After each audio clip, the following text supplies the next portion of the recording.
মানুষ নানান ধরনের বাসনা পোষণ করেন।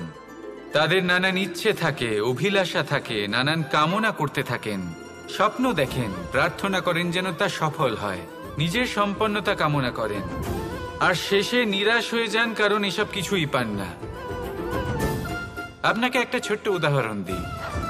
জঙ্গলের রাজা কাকে বলা হয়? সিংহকে।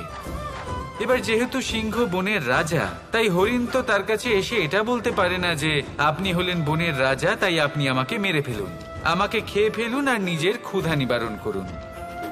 এমন তো হয় না।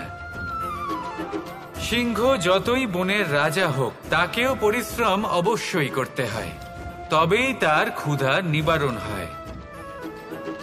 সেইভাবেই আপনার সমস্ত স্বপ্ন, আপনার সমস্ত ইচ্ছে, আপনার সমস্ত অভিলাষা, সমস্ত আকাঙ্ক্ষা পূরণ হবেই, অবশ্যই হবে।